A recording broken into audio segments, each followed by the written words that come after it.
Hello students, Pranam. Very good morning. Welcome to Rajmadhav Vidya Vihar online classes.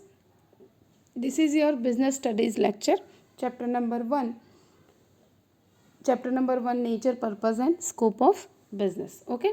So scope of business. Business के बारे में हम पढ़ रहे थे, इकोनॉमिक ऑब्जेक्टिव पढ़ रहे थे. लास्ट टाइम हमने पढ़ा था प्रॉफिट क्या है, उसका सोशल ऑब्जेक्टिव क्या है.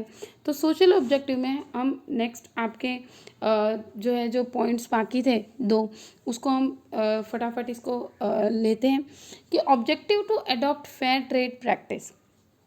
सोशल ऑब्जेक्टिव में हमने इसके पहले पढ़ा था कि सोशल रिस्पॉन्सिबिलिटी होती है, एम्प्लॉयमेंट अपॉर्चुनिटीज़ प्रोवाइड करना इस एक मेन ऑब्जेक्टिव होता है. ठीक है. Provide quality goods and services, quality goods और सर्विसेज प्रोवाइड करना, ये भी एक बिजनेस का सोशली ऑब्जेक्टिव एक होता है, बहुत ही मेन. ठीक है. अब अडॉप्ट फेयर ट्रेड प्रैक्टिस, मतलब फेयर मतलब कि सही सही चीज़ें बताना, अपने प्रोडक्ट के बारे में सही चीज़ बताना, गलत गलत नहीं. जैसे कि पहला होता है ब्लैक मार्केटिंग ऑफ प्रोडक्ट्स, किसी भी प्रोडक्ट की ब्लैक मार्केटिंग है ना, accumulation of goods, misleading advertisement, इसको क्या बोला जाता है, ये सारी चीज़ें अनफेयर प्रैक्टिस ऑफ बिजनेस होती हैं. बिजनेस में ये अनफेयर प्रैक्टिस होती है. ठीक है. चीज़ों को अक्यूमुलेशन करना. ठीक है. मिसलीडिंग एडवर्टाइजमेंट, गलत गलत एडवर्टाइजमेंट करना. आर्टिफिशियल स्कार्सिटी, कभी कभी क्या होता है आर्टिफिशियल स्कार्सिटी मतलब कमी, चीज़ों की कमी बता दी जाती है. जैसे कि अभी बीच में हुआ था कि प्याज, तो प्याज के बारे में कहा जा रहा था कि प्याज तो बहुत हुआ कंट्री में, फार्मर्स तो बेचारे उन लोगों ने तो बेच ही दिया क्योंकि उनके पास तो सड़ जाएगा. लेकिन जो गोडाउन्स होते हैं, जो बीच में जो बिचौलिए होते हैं, जो बिचौलिए होते हैं, वो जो मार्केट तक उसको पहुंचाते हैं फार्मर्स से खरीद कर, उन्होंने क्या किया, उन्होंने प्याज को, ऑनियन को गोडाउन में भर के रख लिया. ठीक है. फिर क्या कर दिया, मार्केट में क्या हो गई, उसकी स्कार्सिटी हो गई, मतलब मार्केट में उसकी कमी हो गई. जब किसी भी चीज़ की कमी हो जाती है ना, तो और डिमांड बढ़ जाती है उसकी. ठीक है. तो जब डिमांड उसकी बढ़े, जैसे प्याज है तो प्याज इज़ अ, मतलब onion is a food item. So ये यूज़ होता है हर घर में, रेगुलरली यूज़ होता है. सो रेगुलरली अगर यूज़ होता है तो लोग उसको खरीदेंगे ही खरीदेंगे, है ना. तो क्या होगा, जब उसकी डिमांड रहेगी, ओके, और कमी होगी मार्केट में, तो क्या होगा, उसकी प्राइस रेट बढ़ जाएगी. सो उसकी प्राइस को बढ़ाने के लिए वो लोग क्या करते हैं, आर्टिफिशियल स्कार्सिटी, मतलब कमी है नहीं रियल में, लेकिन आर्टिफिशियली उसको किया. Of essential goods must not be created, ऐसा नहीं करना चाहिए. लेकिन business units must adopt the objective of fair trade practice, हमेशा फेयरली काम करना चाहिए बिजनेस, जो भी ट्रेडिंग आप कर रहे हैं, for the welfare of the customers and the society. Other objectives क्या होते हैं, ये तो मेन ऑब्जेक्टिव्स थे, लेकिन अदर क्या है, other social objectives are to establish special identity in society, society में एक अपनी स्पेशल आइडेंटिटी बनाना, है ना, कि मतलब एक अपना अलग इम्प्रेशन बनाना. To conduct research work in the field of the production, जो भी प्रोडक्शन हो रहा है उस पर पूरी की पूरी रिसर्च करके अच्छी तरीके से उसके बारे में समझ कर तब प्रोडक्शन करना. To be helpful in the economic development of the nation, कोई भी आप चीज़ कर रहे हैं इकोनॉमिक एक्टिविटी, वो डायरेक्टली जो इकोनॉमिक नेशन पर भी असर डालता है. And cooperate with the government for the same, government के साथ कोऑपरेशन करके चलना. To provide various incentives to the employees, जो इंसान, जो एम्प्लॉय जितना ज़्यादा अच्छी तरीके से काम करेगा उसको उतना अच्छा इंसेंटिव देना, उसको इंक्रीमेंट देना every year. Execute the welfare schemes for them, और अच्छी स्कीम एग्जीक्यूट करवाना, देना उनको, लाइक फ्री मेडिकल चेकअप हो गया. ठीक है. एवरी ईयर पिकनिक हो गई. ठीक है. तो ये एक तरीके की स्कीम्स होती हैं. उनको हेल्दी एनवायरनमेंट देना एम्प्लॉयज़ को, ये भी होता है. अब हम बिजनेस रिस्क के बारे में पढ़ेंगे. हमने ऑब्जेक्टिव पढ़े, अब हम बिजनेस में रिस्क भी होते हैं. ऑफकोर्स बिजनेस में प्रॉफिट ही प्रॉफिट नहीं होता, है ना, बिजनेस में, है ना, इतना तो समझ में आ सकता है आपको कि सिर्फ बिजनेस में प्रॉफिट ही नहीं है, लॉस भी है. So there is mostly there is uncertainty of the profit of risk and loss in the business. uncertainty है, कोई भी मतलब सर्टेन नहीं है कुछ भी, ज़रूरी नहीं है कि प्रॉफिट ही प्रॉफिट हो, लॉस भी होता है। The uncertain event of the future effect of the in profit, जो अनसर्टेनिटी है, अनसर्टेनिटी मतलब ऊंच नीच, कभी डिमांड कम हो गई, कभी बढ़ गई, कभी नुकसान हो गया, कभी आग लग गई, कभी पानी में कुछ डूब गया, खराब हो गया, तो ये अनसर्टेनिटी होती है, तो ये प्रॉफिट पे इफेक्ट डालती है। Thus it can be said the profit is the reward against the business risk. Profit कैसा है? अगर प्रॉफिट हर साल हो रहा है तो ये एक रिवॉर्ड की तरह है आपके लिए बिजनेस रिस्क के अगेंस्ट में। There are two types of risk in business. Business में कैसे रिस्क होते हैं? एक तो नेचुरल रिस्क होता है और एक मैन मेड रिस्क होता है ना। नेचुरल रिस्क कैसे होते हैं? अब नेचुरल रिस्क जैसे ये अभी चल रहा है कोविड-19, है ना, जब अचानक क्या हो गया, अचानक लॉकडाउन हो गया, तो अचानक जब लॉकडाउन हो गया तो क्या हो गया, ये जो है सारे बिजनेस ठप हो गए, बंद हो गए, 2-3 महीने के लिए सब कुछ बंद रहा। तो जब सब कुछ बंद रहा तो क्या हो गया, ये नुकसान है, लॉस हुआ, अनसर्टेनिटी ऑफ नेचुरल थिंग्स, है ना, नेचुरल रिस्क हुआ ये। Natural risk like earthquake, flood, कभी बाढ़ आ गई, कभी अर्थक्वेक आ गया, है ना। This is the hinder of growth. Hinder मतलब क्या है? मतलब ये एक तरीके की रुकावट है बिजनेस के ग्रोथ में। एंड डिस्ट्रॉय और damage the assets of business. क्या करता है ये? बिजनेस को डैमेज करता है। The business has no control over natural risk. किसी का भी कंट्रोल नहीं, सिर्फ बिजनेस का ही नहीं, किसी का भी कंट्रोल नहीं है इस नेचुरल रिस्क पे। अभी मैन मेड रिस्क, तो मैन मेड रिस्क कैसे होते हैं भाई? Man made risk hinder the development of business as a result. जैसे कि ये कैसे होते हैं? ये बिजनेस डेवलपमेंट पे असर करता है ज़्यादातर मैन मेड, और बिजनेस क्या लॉस सफ़र करता है। जैसे कि क्या क्या होता है? जैसे strikes of employees, employees strike पे चले गए, आपने उनका ठीक से ध्यान नहीं रखा, उनका इंक्रीमेंट नहीं दिया तो स्ट्राइक पे चले गए, हड़ताल कर दी, काम बंद हो गया। चेंज इन टेक्नोलॉजी, वही पुरानी टेक्नोलॉजी से अगर आप चले आ रहे हो तो क्या कितना आप प्रोडक्टिविटी बढ़ा पाओगे अपनी? तो टेक्नोलॉजी अगर चेंज नहीं करी तो भी आपको प्रॉब्लम हो सकती है।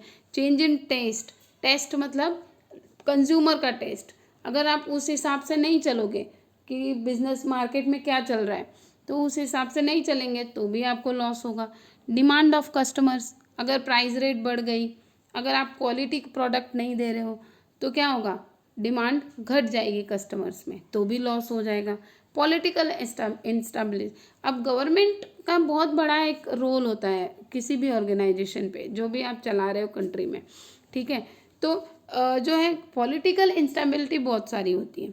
Risk of competition in market, competition तो ऑब्वियसली है ही, हर जगह है। सो ये सारी चीज़ें मैन मेड रिस्क है, ठीक है। तो नेचुरल रिस्क और मैन मेड रिस्क।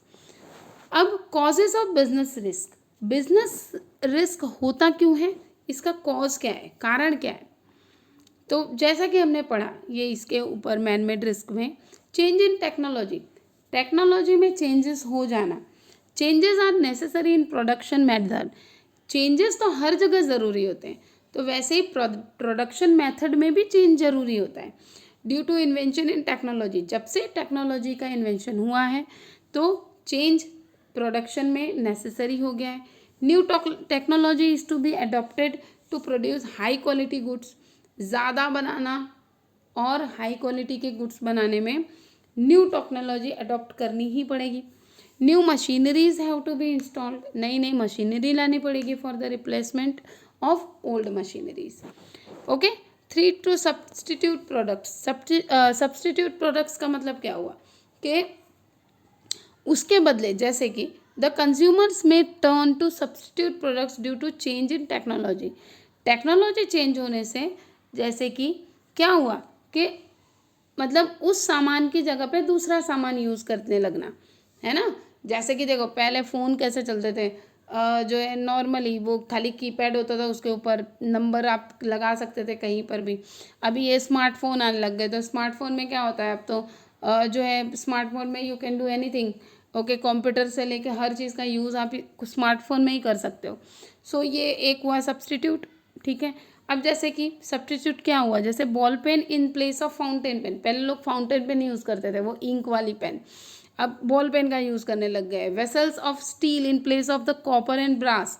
पुराने ज़माने में कॉपर और ब्रास के बर्तन का यूज़ होता था, अभी लोग स्टील के बर्तन यूज़ करते हैं, नॉन स्टिक यूज़ करते हैं। Television in place of radio, है ना, ये सब्सटीट्यूट प्रोडक्ट हो, उसके बदले में वो। नाउ कंपटीशन, तो competition increases the business risk. Business competition obviously increase है, मार्केट में कंपटीशन हमेशा रहता है। अगर आप थोड़ा सा भी अपने रास्ते से हटे तो आप गिर जाओगे बिजनेस में, which directly effect the business profit. The sale price of the product is to be reduced.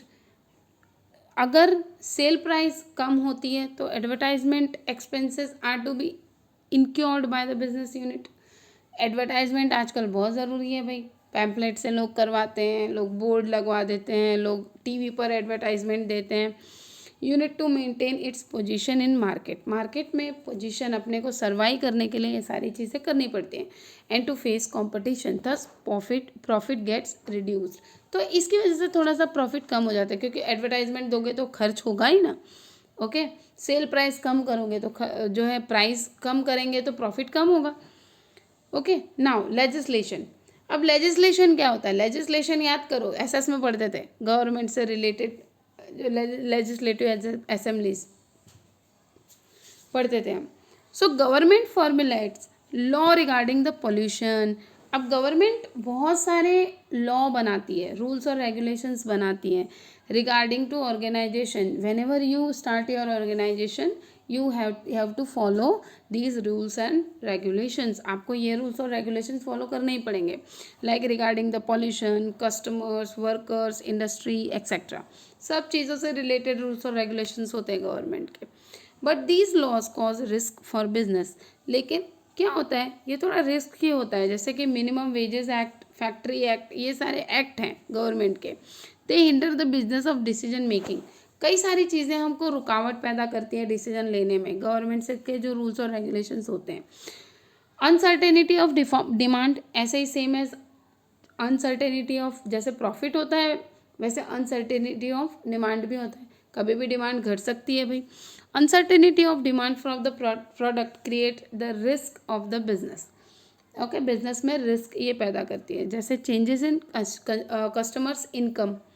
अब जैसे कि इस समय अब कोई भी त्यौहार आ रहा है, मान लो ये टाइमिंग कैसा था, जब ये लॉकडाउन हुआ तो लोगों की इनकम बंद हो गई थी, सारे जॉब बंद हो गए थे, बिजनेस बंद हो गए थे, तो लोगों के पास पैसे ही नहीं थे। जब अगर पैसा ही नहीं था लोगों के पास तो लोगों की इनकम ख़त्म हो गई। इनकम ख़त्म हो गई तो चाहे कोई त्यौहार आए चाहे कुछ भी आए, लोग कुछ खरीद ही नहीं रहे थे। आज भी मार्केट में लोग नहीं हैं, तो जिन लोगों की आप सोचो टेक्सटाइल इंडस्ट्रीज़ होगी या कपड़े की दुकान होगी, उनका आज कितना इनकम हो रहा होगा, आप समझ सकते हैं। ठीक है, जो ज़रूरी है, जो इलेक्ट्रिशियंस हैं, प्लम्बर्स हैं, ये सब हैं, ये तो ज़रूरी है। मान लो आपके घर में नल पानी नहीं आ रहा है तो वो तो आपको बनवाना पड़ेगा, लेकिन अगर एक जोड़ी कपड़ा खरीदना है, आजकल को राखी आ रही है, रक्षाबंधन, तो शायद मे भी हो सकता है कि बहुत सारे लोग नए कपड़े ना खरीदें बिकॉज ऑफ द इकोनॉमी भी, मतलब इकोनॉमिक वो कंडीशन की वजह से भी हो सकता है, और लोग बाहर भी नहीं निकल रहे हैं ज़्यादातर।